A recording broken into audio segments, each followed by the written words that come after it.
लो जी काफियां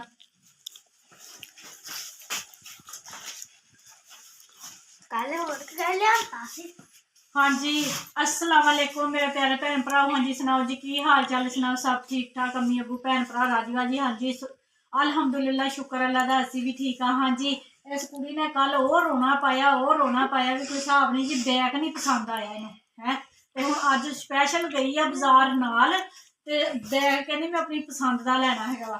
हाँ जी ए वाला उसी दुकान तो ए वाला बैग इन्हें पसंद किया जी मैं गुड्डी वाला बैग लैना वा ठीक है जी। तो गुड्डी वाला बैग लैके दिता फिर कहनी जी हुण मैनूं कापियां लैके दो 4 कापियां लैके दित्तियां। नूर बीबी भी नाल गई है ते अपनी पसंद की जुत्ती लैके आई घर पाने वास्ते ठीक है जी। हाँ देख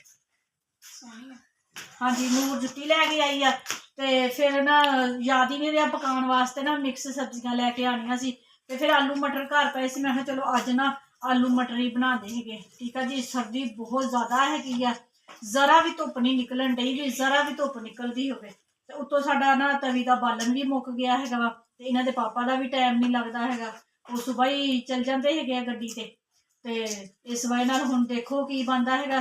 मेरा ख्याल अज कूले ना मंगा लीए है कूलियां ते हांडी भी पका लेंदे ते आराम नाल रोटियां भी पका लेंदे सही है।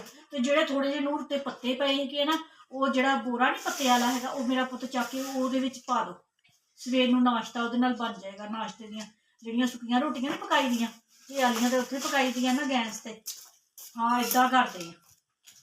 हाँ जी मेरा भैन भरा तुहानूं दिखांदी मैं कढ़ाइये दे विच पिछले साल भी पकांदी हुंदी सी ना हांडी रोटी ते हुण अज फिर मैं बनाऊंगी नाले अज अंदर बह के ना आराम नाल ड्रामे देखांगे ते नाले आराम नाल हांडी रोटी करांगे।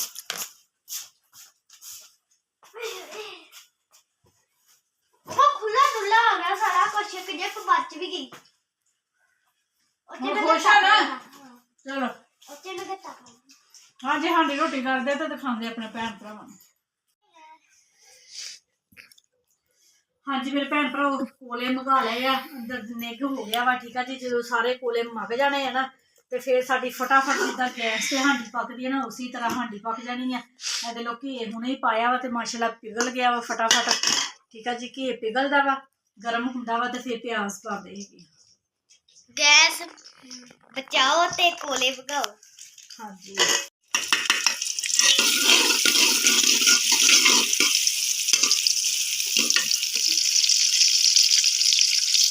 हाँ जी मेरे भैन भरा देखो माशाल्लाह प्याज साढ़े कितनी जल्दी ब्राउन हो गए ठीक है जी।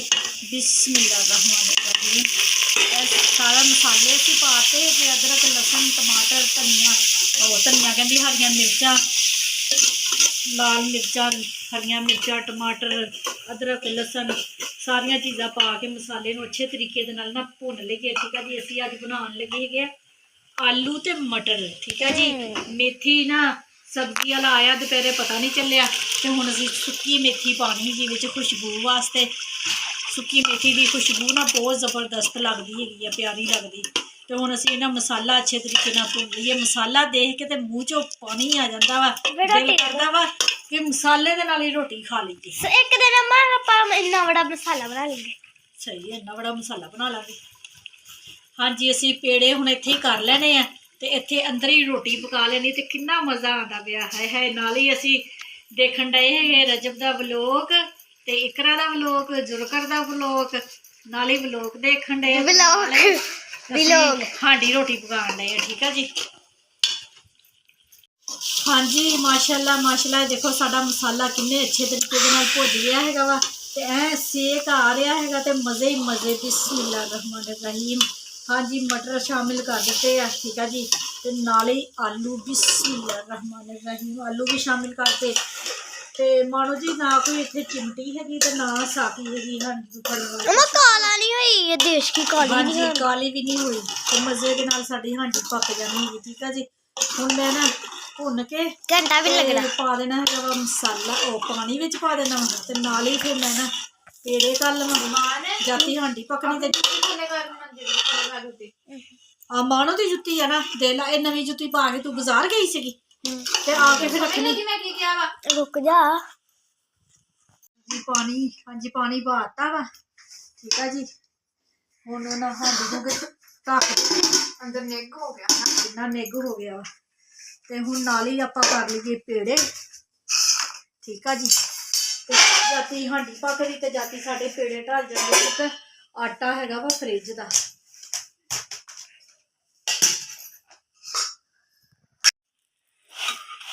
ਹਾਂਜੀ ਮੇਰੇ ਭੈਣ ਭਰਾ ਮਾਸ਼ਾਅੱਲਾ ਰੋਟੀਆਂ ਸਾਡੀਆਂ ਜ਼ਬਰਦਸਤ ਪੱਕਦੀਆਂ ਪਈਆਂ ਵਾ। ਠੀਕ ਆ ਜੀ। ਇਹ ਦੇਖੋ ਜਿੱਦਾਂ ਮਾਸ਼ਾਅੱਲਾ ਗੈਸ ਤੇ ਪਕਾਈ ਦੀਆਂ ਵਾ ਨਾ ਉਸ ਤਰ੍ਹਾਂ ਪੱਕਦੀਆਂ ਪਈਆਂ ਵਾ। ਤੇ ਮਾਸ਼ਾਅੱਲਾ ਸਾਡਾ ਸਾਲਨ ਵੀ ਪੱਕ ਗਿਆ। ਇੱਧਰ ਕਿੰਨੀਆਂ ਸਾਰੀਆਂ ਮੈਂ ਰੋਟੀਆਂ ਪਕਾ ਲਈਆਂ ਵਾ। ਇਹ ਦੇਖੋ ਮਾਸ਼ਾਅੱਲਾ ਸਾਡਾ ਸਾਲਨ ਵੀ ਪੱਕ ਗਿਆ। ਜਿਸ ਤਰ੍ਹਾਂ ਗੈਸ ਤੇ ਪੱਕਦਾ ਵਾ ਉਸੇ ਤਰ੍ਹਾਂ ਮਾਸ਼ਾਅੱਲਾ ਬਣ ਗਿਆ ਵਾ। ਅੱਧੇ ਘੰਟਾ ਵੀ ਨਹੀਂ ਲੱਗਾ। ਹਾਂਜੀ 20 ਮਿੰਟ ਲੱਗੇ ਸਾਡਾ ਨੂੰ ਪੱਕ ਗਿਆ। ਜਿੰਨੀ ਦੇਰ ਗੈਸ ਤੇ ਲੱਗਦੀ ਉਨੀ ਦੇਰ ਹੀ ਕੋਲਿਆਂ ਤੇ ਫਟਾਫਟ ਨਾ ਹਾਂਡੀ ਵੀ ਪਕਾ ਲਈ। ਤੇ ਅੰਦਰ ਨਿੱਘ ਇੰਨਾ ਕੁ ਹੋ ਗਿਆ ਨਾ ਤੇ ਅਸੀਂ ਦਰਵਾਜ਼ੇ ਖੋਲ ਦਿੱਤੇ ਹੈਗੇ। ਉਧਰਲਾ ਵੀ ਜਿਹੜਾ ਅਟੈਚ ਵਾਸ਼ਰੂਮ ਵਾਲਾ ਦਰਵਾਜ਼ਾ ਹੈਗਾ ਉਹ ਵੀ ਖੋਲ ਦਿੱਤਾ ਤੇ ਇਹ ਵੀ ਖੋਲ ਦਿੱਤਾ। ਤੇ ਫਟਾਫਟ ਰੋਟੀਆਂ ਪਕਾ ਕੇ ਤੇ ਫਿਰ ਖਾਂਦੇ ਆ।